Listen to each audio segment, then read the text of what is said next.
So let's move on to today's clinical topic. And our speaker today is Dr. Stephanie Tilley. She's a general dentist in private practice. Dr. Tilley is a graduate of the University of Alabama School of Dentistry. And since 1998, she's been practicing in her hometown of Pensacola, Florida, where she concentrates on restorative, aesthetic, and implant dentistry. And I know personally that the implant portion of her practice has really grown dramatically since she started offering this service. So she's here today to share some of the principles and techniques that she's learned to develop a healthy and aesthetic implant emergence profile. So I am delighted to turn this over to Dr. Stephanie Tilley. Hi, everyone. I'm Stephanie Tilley from Pensacola, Florida. I'm a general dentist who incorporated surgical and prosthetic applications of dental implants into my practice 6 years ago. Implants have become an important part of my treatment plans with many of my patients, but with experience comes a recognition of surgical errors associated with implants. I feel that dental implants must be prosthetically driven, and taking a tooth up or tooth down approach maximizes the final aesthetics and function and creates emergence profile. Patients are demanding a positive result. Our objectives today are to explain the importance of emergence profile, understand the crucial importance of a properly positioned dental implant, review the tooth up or tooth down approach when treatment planning an implant case, review clinical cases completed with proper treatment planning, discuss ways to optimize soft tissue, discuss complications that can occur with an improperly positioned implant. So dental implants are certainly in the realm of treatment for us general dentists, but it is imperative that we learn steps involved, create predictability, and achieve excellent functional and aesthetic results for our patients. So looking at our digital radiographs and the sagittal view of our CBCT analysis will help determine which cases are within our wheelhouse of treatment and which are better referred out to others. An edentulous mandibular posterior tooth can be left alone, restored with conventional bridge work, but many of our patients present for single tooth replacement with a dental implant. What would you want? Should we prepare the adjacent teeth, fabricate a 3-unit bridge, or provide a single tooth replacement? Here I elected to ideally place a single Glidewell HT implant, allowed 3 months for integration, and made my digital impression using the Medit scanner from Glidewell. The tissue contours are ideal and healthy, and I expect a great prognosis. Then I did a restoration with a screw retained Bruxer crown. The post-operative digital radiograph indicates good healing and platform switching of the restoration, which provides ideal bone and tissue health. So how would you handle a patient who presented to you with a decayed, non-restorable anterior tooth? Is bridge work appropriate? Here I elected to remove the tooth root, immediately place an implant, allow for integration and fabrication of a custom abutment and implant retained Bruxer crown that's fabricated by the excellent implant team at Glidewell. But do we see a lot of improperly positioned implants referred for restoration? These challenge our laboratories and compromise the aesthetics and function. The implant here is placed facially, and although restorable, it is certainly not ideal. Here too, implants are placed in bone, but really challenging to restore. Ridge laps and pink porcelain compromise the situation. This implant was placed with root tips still in place. The impression coping does not seat. These cases are not right. The implant needed to be removed and replaced. I do see many root tips left in the jaw, which makes implant placement difficult. And this particular implant was placed on a young lady. The doctor was watching it. Not sure what was being watched. There are many problems with the positioning. The implant probably migrated facially. I can't imagine that the doctor placed it in that position. So there must be at least 1 to 2 millimeters of facial and palatal bone surrounding any implant. So understanding proper positioning is critical to your success. This implant is just not restorable. It needs to be removed, grafted, and replaced.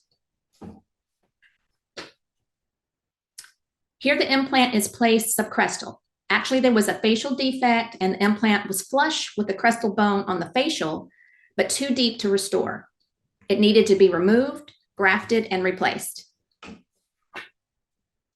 This patient presented with an old Nobel Biocare external hex implant placed 20 years ago. The abutment screw broke inside the implant and was unretrievable. The most anterior implant in this case was recently placed elsewhere and is integrating. Although the old posterior implants integrated and had been restored for many years, CBCT analysis illustrates less than ideal placement. CBCT analysis is now a valuable tool in visualizing proper angulation and placement of all our implants. This technology did not exist when these implants were placed. Also here, although the older posterior implants integrated and had been restored for many years, the CBCT shows less than ideal placement.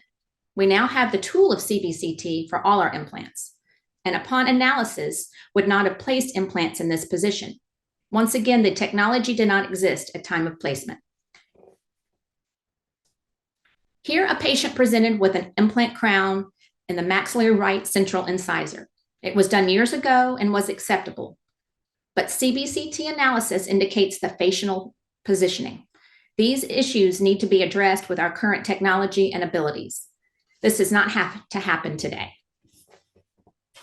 So let's do a clinical case demonstration in the posterior mandible. The tooth had been previously removed and grafted, and after 3 months of integration, an implant is carefully planned and positioned without stress.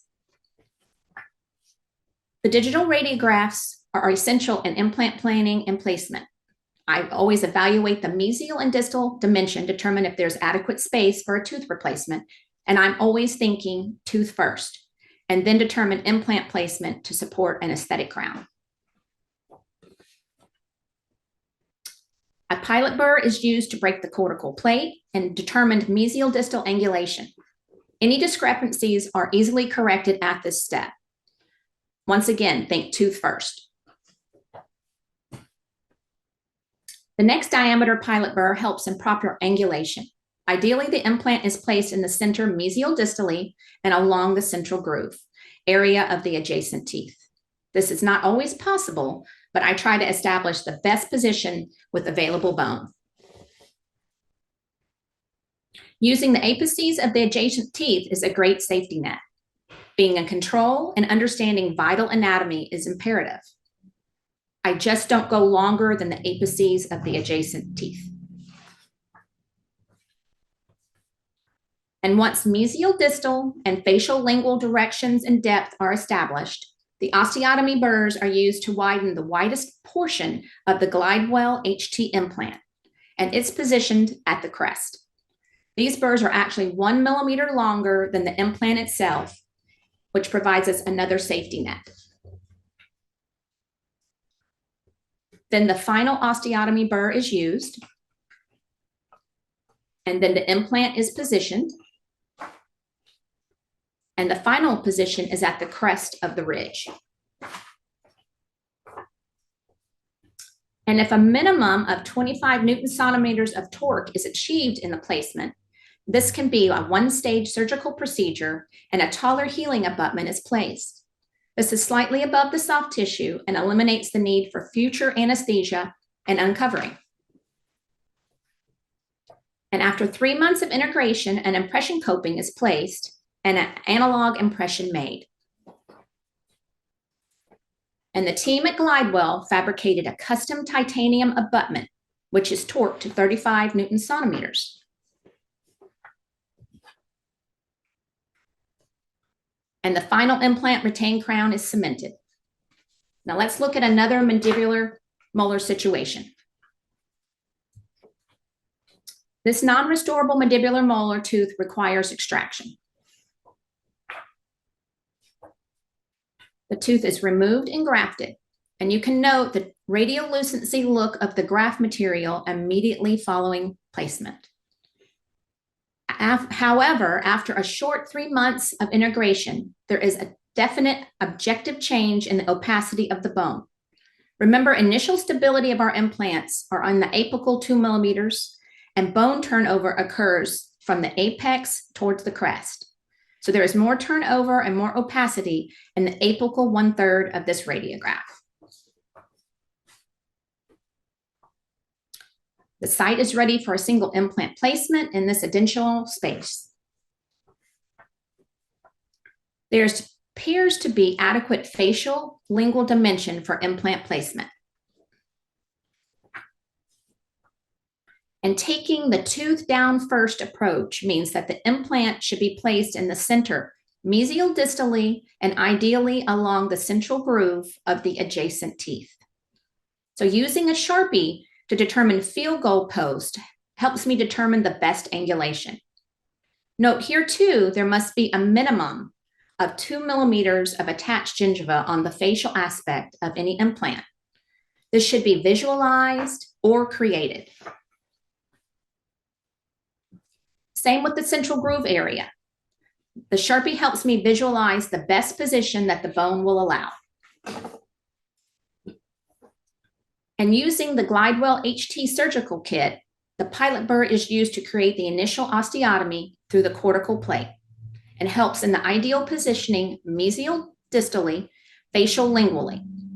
Any corrections can be made easily with subsequent burr. Again, I am thinking tooth first rather than implant in bone.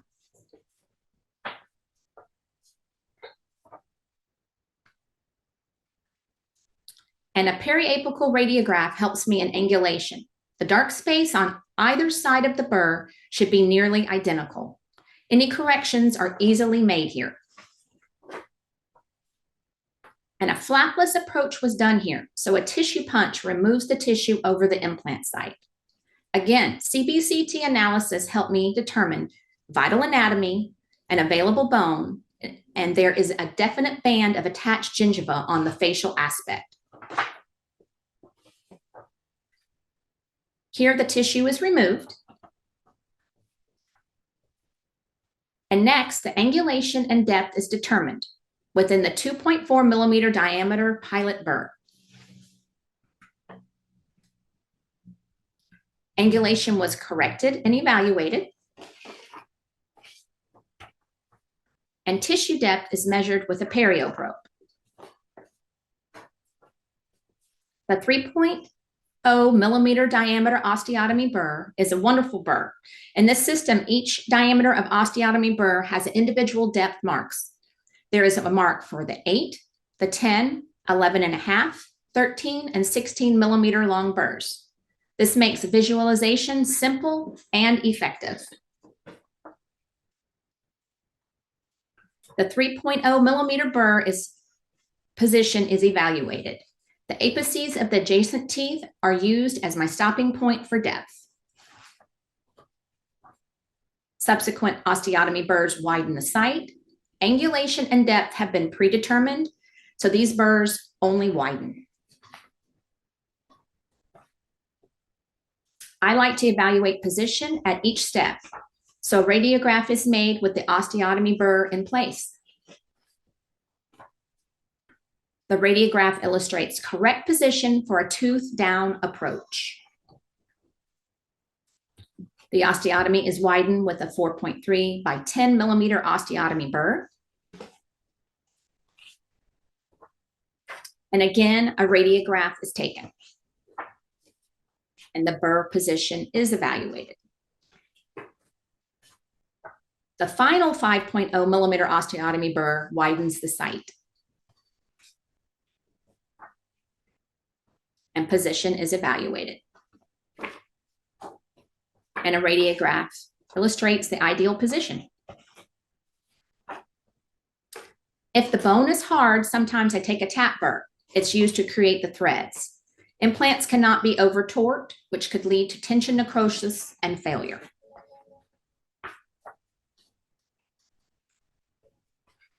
The tap speed is decreased to 25 RPM at 25 Newton centimeters of torque. Once the set, the motor is put in reverse and the tap removed. The implant can be hand placed or placed using the handpiece. Again, the motor is slowed 15 to 25 RPMs. Implant is slowly positioned into the osteotomy site. And I will stop placement at the crest of the soft tissue and then hand torque the implant to the crest of the ridge. In a flapless procedure, position is determined radiographically. And the implant needs to go slightly deeper. The Glidewell HT torque wrench is set and the implant placed to the crest of the bone and the torque documented. Since torque on placement was above 25 Newton centimeters in this extracted and grafted site, which is really good, a 3 millimeter tall healing abutment is placed, eliminating the need for secondary uncovering after integration in a short 3 months. Immediate post-operative photo illustrates the atraumatic nature of the procedure and near ideal positioning of the implant in the edentulous site. A radiograph illustrates safe position of the implant and the healing abutment. 3 months post-op illustrates nice tissue response and clear band of attached gingiva. The tissue cuff is healing, ensuring a positive periodontal prognosis. An analog impression is made. And I always take a radiograph with any metal-to-metal connection to ensure a complete seat. The team at Glidewell fabricated a soft tissue model and a screw-retained Bruxer crown. They provided a seating guide to help in positioning and allows me to comfortably torque the abutment screw at the prescribed 35 Newton centimeters of torque. The seating guide is positioned and the abutment screw torqued to 35 Newton centimeters. The access hole is covered with a Teflon tape and composite restoration after occlusion and proximal contacts are checked. The final implant retained Bruxer crown has an excellent prognosis here, and a patient is thrilled and is certain to refer family and friends for similar treatment. And the final radiograph is evaluated. Any questions? Thank you, Dr. Park. We've got some questions. Thank you, Dr. Tilley. Got a few questions here about guided surgery. So you showed freehand. Let me turn my camera back on.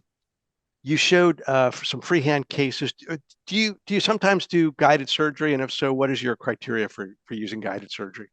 Well, I use the guided kit from Glidewell, of course, and then we use the surgical stents are placed, and I use it more at the beginning, and then I take it out and I freehand from there. Other people I know use it all the way through, but that's a particular technique that I have learned through Dr. Kaczynski and taking other courses with him with Glidewell.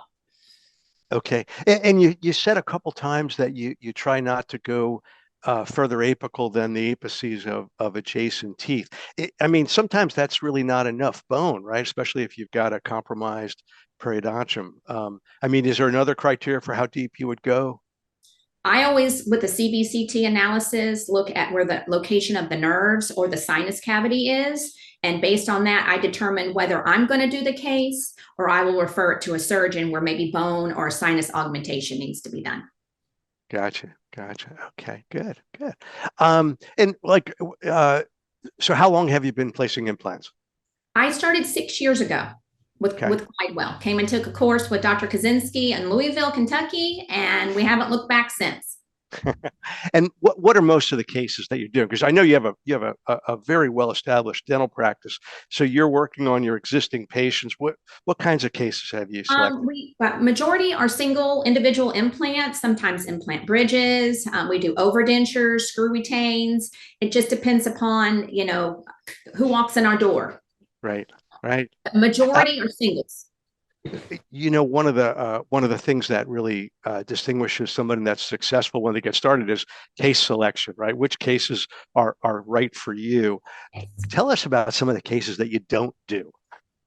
I don't do ones when there is less than 8 millimeters of vertical bone in the mandible. If we, have less than at least 6 millimeters in the maxilla, if it's super thin ridge, if it's a patient I know that can be very high maintenance and I don't think prosthetically I'm going to be able to please them, I will refer them out to a prosthodontist. Quite honestly, because I don't want the headache. So I think the longer you're in practice, the more you realize what patients you want to work on versus the ones you don't. And you need to kind of stay in your wheelhouse. And with implants, you get started, but it takes a long time to really get developed and become comfortable with doing really difficult cases. And the Yeah, more you I do, the agree more you learn. completely. I think, like you said, staying in your wheelhouse. That's the magical term. Understand the cases that you're really, really competent in. Stay within those, and then gradually increase or widen the envelope of your competence. That's kind of the secret to it. Great, and and as we've talked about, yeah, if we actually did a story in Chairside Magazine about mentorship, find someone that you want to work with that can help you. That's a really great way to advance quickly as well. I would agree 150%. Let's talk a little bit about bone grafting. Yes. I know you've talked about cases where you used the osteogen plug or you used corticancellous particulate. How do you decide which bone grafting material you're going to use and which cases you're going to graft? Um, Pretty much the way you can tell, I do everything with reflection because I reflect my tissue before I place an implant because majority of the time I'm not doing things with a guided kit. So that way I can see everything.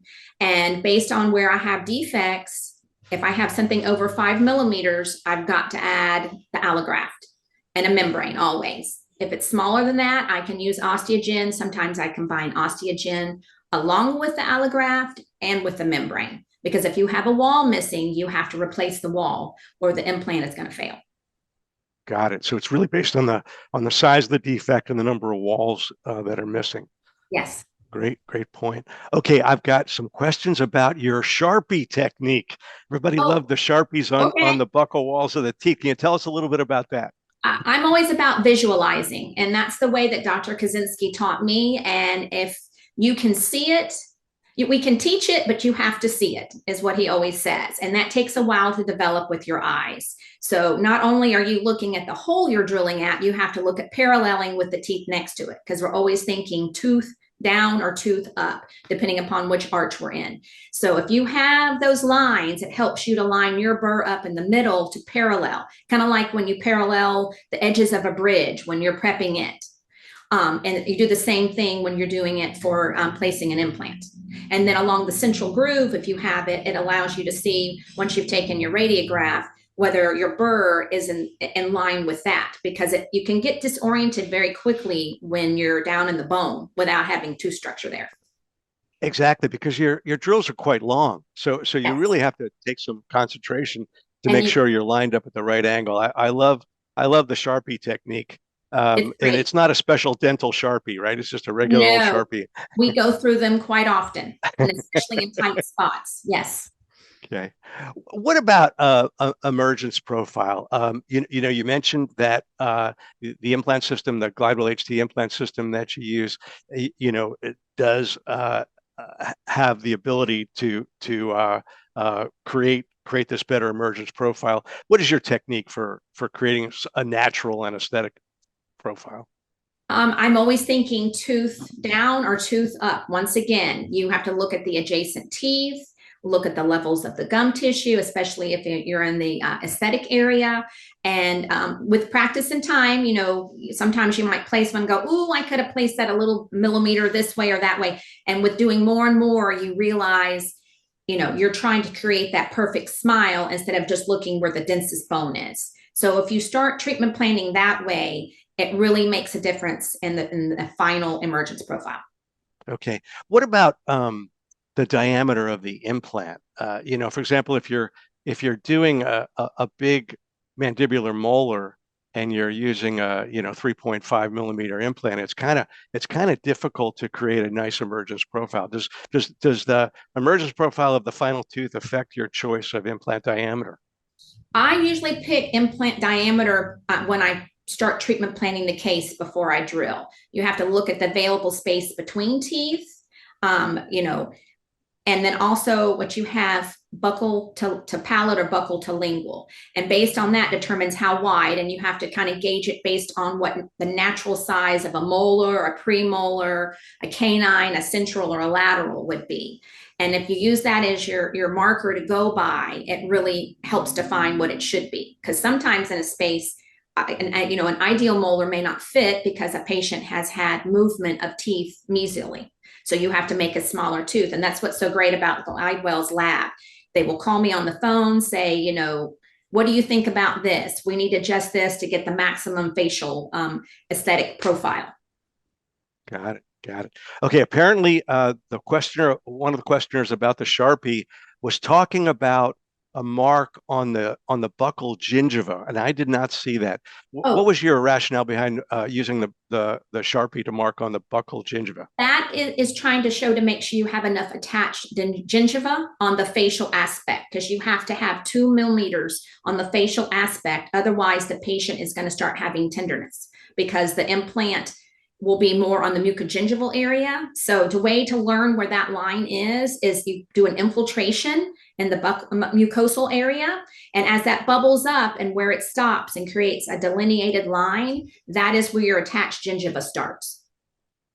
Got it. And That and has so determined. and then does that actually influence where you drill for the implant, or you just Well, or you what it influences for me is when I am reflecting, I reflect more of the tissue more towards the lingual or the palatal area. So I have more tissue going towards the facial. If that's not an option, then you have to look at going back in and doing a second surgery where you do tissue repositioning. okay, That or has to do or with or maybe the, cover the implant and then come back and when you yes, uncover it, do a the second repositioning. time we do tissue repositioning at that particular visit. Okay. What about ridge lapping crowns? I mean, that's, kind of the opposite of a nice emergence profile is where sometimes you have to ridge lap the crown. Do you ever find yourself in that situation? Oh, yes. When we get them from other offices where they've been placed, oh, most certainly. And so that's what's so great about Glidewell's lab is they'll work with us and we share photos and work towards the best aesthetics that we can provide for that particular scenario. Great, great. Okay, here's a good one. Uh, this doctor's not familiar with your expression tooth down and tooth up. What exactly do you mean by that? What I mean is tooth down or tooth up is you're going to look where the clinical crown would be and say we're doing a mandibular first molar. You have to envision that the cusp tips of that tooth going from the tip of the cusp tips all the way to the base of the clinical crown. And that's what tooth down means. And reversing it with a maxillary molar, it would go from the cusp tips to the part of the crest of the clinical crown. Did that answer the question? I think so. I think so. And going back to the issue of attached gingiva, and I'm sorry, this is like a quiz here, but I'm kind of taking the questions as they come up. But when there is a lack of attached gingiva, do you have a preference for correcting this tissue position before you place the implant, or during implant placement, or after? When would you prefer to make that If correction? you have to do that, it'll be in a separate visit. When the patient comes back at 3 months and you uncover the actual implant, at that point, you'll check to see if with the penguin from Glidewell whether we've reached the torque that we need to start restoring the implant. And at that appointment, we can put a healing abutment on. And if that's the case, then we can do a tissue repositioning at that appointment, which means when you resuture, you don't engage the lingual aspect of the tissue so that the buccal or facial tissue grows towards the lingual or the palate. So that way you gain attached tissue. Got it. Got it. Here's an interesting question because, as you mentioned, sometimes you refer out surgery cases, or you end up restoring cases that have been placed by other doctors. What are some of the things that your implant surgeons do or don't do that displeases you? What a polite word, displease. Yeah, that Well, doesn't work out for you. I understand. I've had cases come in, and I'll notice that one example we showed you where the implant migrated facially. The patient saying, I have tenderness in my tissue, and it's because there's not attached tissue due to the fact that it's migrated because of no facial plate. And so I'll take a CBCT, I notice that there is no bone there, and then I just politely email if I don't know the surgeon really well, or make a phone call to the surgeon, because I would want to know if it was me that had this happen on a case I did, that they needed to see the patient again. And then they'd have to go back in and replace the implant and get it put back in the proper place because it may be migrated into the facial wall. That Right, wasn't right. I mean that upper second molar you showed, that was really coming in crazy. from the buckle, and an angle, and you said you were able to restore it, which I admire. I admire the ability to do that. Um, you know, how is there a situation where you just would not accept that, where you say, you know what, I just really can't restore this, and then send it back to the surgeon?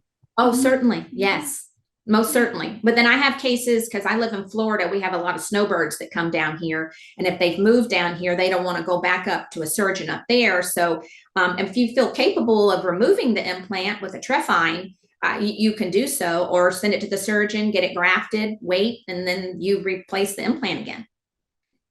Right. And I think most of us would have a tendency to just go ahead and try to restore it, even though we know it's in a terrible position. And that's you know, that's a lifetime of aggravation that you've just purchased. Yeah, they'll tend to bite you in the butt. Yeah, for sure, because you know you're gonna, even if you manage to get a restoration there, you're gonna impact food in whatever Oh, area you're ridge lapping, and it's headache forever. exactly.